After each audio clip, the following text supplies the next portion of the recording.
पूरा भारत जहां दुख जता रहा है वहां सुधीर चौधरी जैसे 2 कौड़ी के लुच्चे लफंगे पत्रकार मानो ये रोटी नहीं खाता हो, लैट्रिन को चवनप्राश समझ के खाता हो, इसके दिमाग में गुस्सा भरा हुआ है और ये इस तरीके की बातें कहता है। बंगाल का चुनाव था तो उन्होंने कहा था एक्ट ऑफ फ्रॉड। मैं नहीं कह रहा, ये हमारे माननीय प्रधानमंत्री कह रहे बंगाल के चुनाव में। तो आज जब गुजरात के चुनाव में इस तरीके का हादसा हुआ तो क्या ये एक्ट ऑफ फ्रॉड नहीं है? सब में इवेंट बना दीजिएगा, गंगा में स्नान कीजिएगा तो इवेंट, कोरोना में इवेंट, सबको इवेंटें बना दीजिएगा, दर्दनाक घटनाओं पर इवेंट। जब राजा हरिश्चंद्र की सरकार हुई, सब कुछ ईमानदारी से चल रहा, तब बैंक में डूब गया, रेले डूब गया, भेले डूब गया, सेले डूब गया, एयर इंडिया डूब गया। तो ये कौन सा ईमानदारी है भाई? हिंदुस्तान के पत्रकार तबलीगी जमात में मौलाना साद को बदनाम कर रहे थे। लोगों ने देखा है, तमाम मीडिया के लोगों को। आप नहीं देखे तिहारी कैसे बोल रहा है कि गुजरात के लोगों की गलती है, लोगों ने कूद कूद कर तोड़ दिया। गुजरात में जिस तरीके से कल सुधीर चौधरी ने अपने ब्लैक एंड व्हाइट शो में बताया है कि वहाँ के जो लोग थे उस झूले पे, उनकी गलती कहीं ना कहीं बताई गई है। देखिए, तिहारी उसका नाम है और तिहारी जब वो जी न्यूज में था तब भी और आज तक में आया तब भी उसने जितना भी नौटंकीबाज पहले के राजा महाराजा भान रखते थे, अब सुधीर चौधरी जैसे 2 कौड़ी के लुच्चे लफंगे पत्रकारों को रखा जाता है सरकार का गुणगान करने के लिए। मोदी फोबिया बीमारी है, उसका शिकार है ये। उसको हर चीज़ में एक बात बताइए, पूरा भारत जहां दुख जता रहा है वहां सुधीर चौधरी जैसे 2 कौड़ी के लुच्चे लफंगे पत्रकार मानो ये रोटी नहीं खाता हो, लैट्रिन को चवनप्राश समझ के खाता हो, इसके दिमाग में गुस्सा भरा हुआ है और ये इस तरीके की बातें कहता है। इसमें भाई गुजरात के लोगों की क्या गलती है बताओ? कोई गलती है? कह रहे हैं 400-500 लोग चढ़ गए उस पर। कैसे चढ़ गए? आप भी पत्रकारिता करते। वहाँ जो केयर टेकर है, और सबसे पहले बात है कि ये जो पुल बना था ये अंग्रेज़ों के समय का पुल था, सैकड़ों वर्ष चले, कहीं कुछ नहीं हुआ। अभी आपने सुना होगा कि 7 से 8 महीने मेंटेनेंस में लगा था और जो आदमी उसका केयर टेकर है उसका भाजपा नेताओं के साथ संबंध है, भाजपा के प्रोग्रामों में वो शरीक होता है, रैलियों में भीड़ जुटाता है। और जब तक चाहे वो किसी भी पार्टी की सरकार हो, जब तक सरकार से संबद्धता नहीं रखेगा किसी भी आदमी को कहीं भी किसी भी चीज़ का कॉन्ट्रैक्ट नहीं मिलता है। पहली बात, जैसा कि आप सभी जानते हैं कि आपको प्लम्बर का काम आता है और आपको कंप्यूटर बनाने के लिए दे दिया जाए तो कंप्यूटर बनेगा? नहीं बनेगा। तो जिस आदमी को कॉन्ट्रैक्ट दिया गया, जिस कंपनी को दिया गया, वो कौन सी कंपनी है? वो घड़ी और बल्ब बनाने वाली कंपनी है। दूसरी बात कि जब 7 से 8 महीने उसमें मेंटेनेंस का काम चल रहा था तो सब चीज़ का एनओसी लिया जाता है, फिटनेस लिया जाता है। तो एक बात बताइए, संबंधित अधिकारी दुर्घटना होने के बाद ये कहते हैं कि हमें नहीं पता, हमें नहीं पता। अरे भैया, क्या पता है तुम्हें? क्या है का तुम अफसर हो? ये तो बताओ। उसमें संबंधित सभी लोगों पर कार्रवाई होनी चाहिए। सर, भारत में धार्मिक मान्यताओं के चलते हर चीज़ को भगवान से जोड़ा जाता है। इसमें भी इस घटना को भी एक्ट ऑफ गॉड कहा गया, भगवान की मर्जी थी। क्या कहेंगे? ये तो नरेंद्र मोदी जी का आपने स्पीच सुना होगा। जब बंगाल का चुनाव था तो उन्होंने कहा था एक्ट ऑफ फ्रॉड। मैं नहीं कह रहा, ये हमारे माननीय प्रधानमंत्री कह रहे बंगाल के चुनाव में। तो आज जब गुजरात के चुनाव में इस तरीके का हादसा हुआ तो क्या ये एक्ट ऑफ फ्रॉड नहीं है? अगर जिस कंपनी ने ठेका लिया, अगर वो उसमें से उसका 10% भी खर्च किया होता तो आज इस तरीके का दुर्दिन देखने को नहीं मिलता। अब समझिए पूरे देश में चल क्या रहा है। 2014 के बाद एक ऐसी सरकार आई है जो सिर्फ कमीशन खोरों की सरकार है। बुंदेलखंड की सड़क में क्या हुआ? वो कौन सा एक्ट ऑफ गॉड था भाई? नर्मदा नहर परियोजना में कौन सा एक्ट ऑफ गॉड था? आप समझिए, एक्ट ऑफ फ्रॉड ही तो था। आप वहाँ गुजरात में सड़क ध्वस्त हो गया, मध्य प्रदेश का स्थिति देखा होगा। तो ये जब आप देखिएगा, ये कमीशन ज़्यादा लेने के चक्कर में गुणवत्ता से समझौता किया जाता है, घटिया सामग्री यूज़ किया जाता है। और इसमें तो जो चीज़ बदलने के लिए मेंटेनेंस किया गया था वो वायर ही नहीं बदला गया था। लेकिन पंकज जी, कल मोदी जी गए हैं उन लोगों से, पीड़ितों से मिलने। कब गए हैं? कल। कितने दिन बाद गए हैं? अगर प्रधानमंत्री जी को अगर इमोशन जुड़ा होता गुजरात के लोगों से तो वो सबसे पहले सुधीर चौधरी को जेल में डाल देते हैं। प्रधानमंत्री उसी गुजरात से आते हैं जहां गुजरातियों को बदनाम करने का काम इनके जो पालतू हैं, जो भौंकते रहते हैं सारा दिन बैठकर टीवी चैनलों पर, वो कर रहे हैं। वो वही गुजरात है जो गुजरात पूरे देश को आज़ाद कराया था, सुन तो लो, राष्ट्रपिता महात्मा गांधी की धरती है वो, सरदार पटेल की धरती है, और गुजरात ऐतिहासिक शहर रहा है। वहाँ से कुछ ही दूरी पर राजकोट है, उधर द्वारिकाधीश है, देवभूमि है। तो सवाल है कि देखिए, ये सरकारी जो लोग हैं, जो संबंधित प्रशासनिक अधिकारी हैं और जो वहाँ के राजनीतिक हैं, जो गुजरात की सरकार है, उनकी जवाबदेही है। अच्छा। पुल का उद्घाटन भी हुआ, तो जब भैया पुल का उद्घाटन करने वाले कौन से लोग थे, क्या उन लोगों पर कार्रवाई नहीं होनी चाहिए?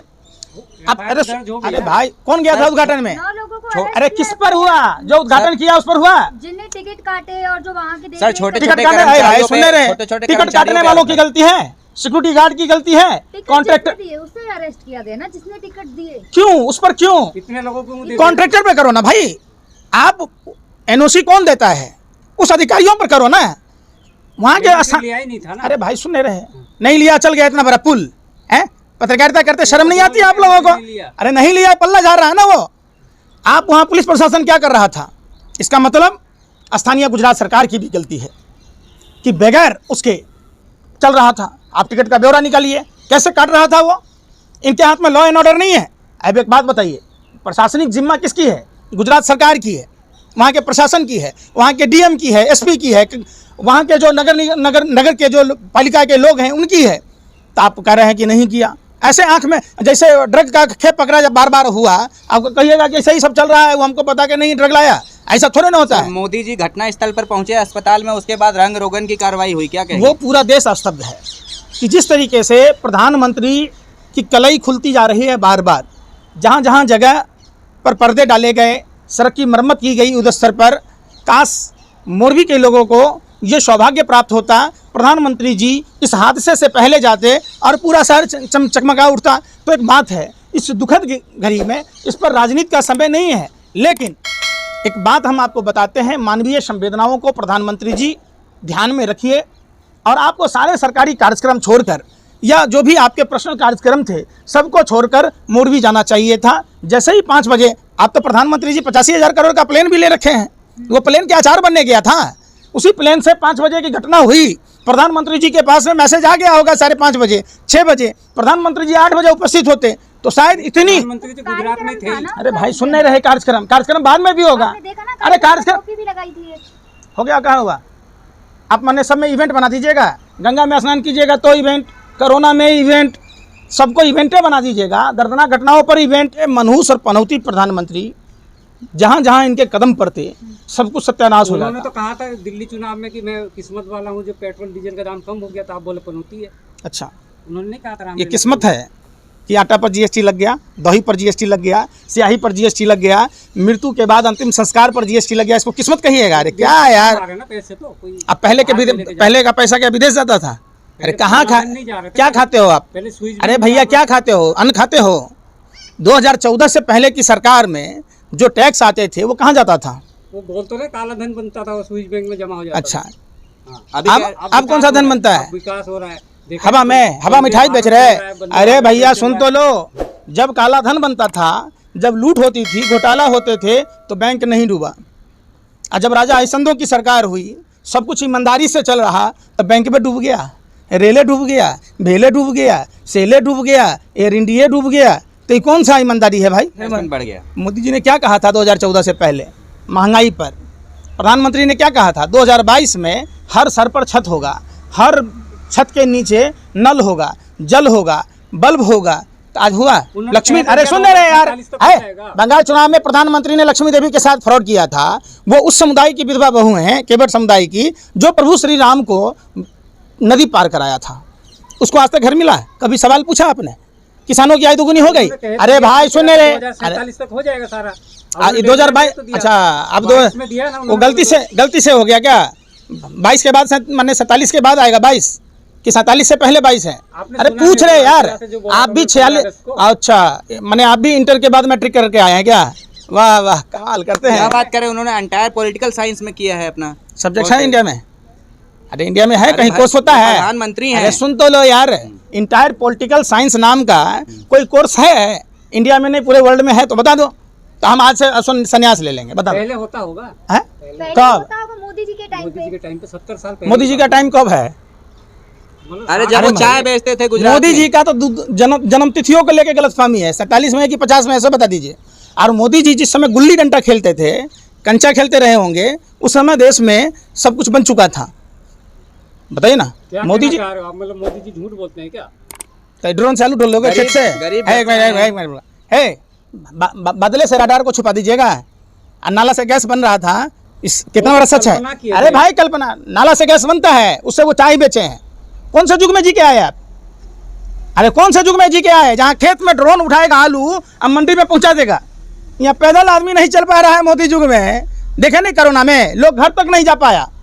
अरे आप लोगों ने देखा यूपी में अभी एग्जाम में बच्चे ट्रेन में नहीं चढ़ पा रहे, वहाँ आलू को ड्रोन से ढो रहे। अद्भुत वैज्ञानिक हैं, बाप रे, इतने बड़े व्यर्थ शास्त्री। आप लोग अर्बन नक्सल हैं, वे गरीब आदमी, मजदूर घर का आदमी आगे बढ़ रहा है, आप लोग उनको बदनाम कर रहे हैं। और आप लोग क्या हैं? आप लोग क्या हैं? आप लोग एक आतंकवादी से भी गए गुजरे हो। आतंकवादी एक जगह बम फोड़ सकता है, और भारत के जो लोकतंत्र के चौथे स्तंभ कहे जाने वाले मीडिया के लोग, कैसे कह सकते हो? मीडिया तो सच्चाई दिखाती है। मीडिया देखे नहीं, जरूरी नहीं है कि हाथ में पिस्टल ही होना चाहिए, गले में कैमरा, हाथ में माइक भी वाला भी आतंकवादी था असम में। कैसे कूद कूद कर घुटने से मार रहा था पुलिस के संरक्षण में। देश वो भी देखा है। देश ये भी देख रहा है कि कैसे हिंदुस्तान के पत्रकार तबलीगी जमात में मौलाना साहब को बदनाम कर रहे थे। लोगों ने देखा है, तमाम मीडिया के लोगों को। आप नहीं देखे तिहारी कैसे बोल रहा है कि गुजरात के लोगों की गलती है, लोगों ने कूद कूद कर तोड़ दिया। पत्रकार हैं, आप बार बार उन्हें ऐसे नवाज रहे हैं। अच्छा, रंगदारी कौन मांग रहा था? तिहारी किस में तिहार गया था? अरे बताओ ना, ये पत्रकार का काम है जेल जाना। पत्रकार हैं वो। अरे जेल किस लिए गया था? तिहार में बंद किस लिए हुआ था? बल्कि तो पत्रकार है, गलत रतलाल है, भगवान के भाई है।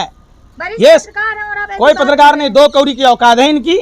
और ये जैसे ढाबे के बाहर, पत्रकार हैं। जैसे सुनिए पहले बात, जैसे ढाबे के बाहर कुत्ता खड़ा होता है, भाजपा सरकार में भाजपा कार्यालय के बाहर खड़े होने वाले ये लोग हैं।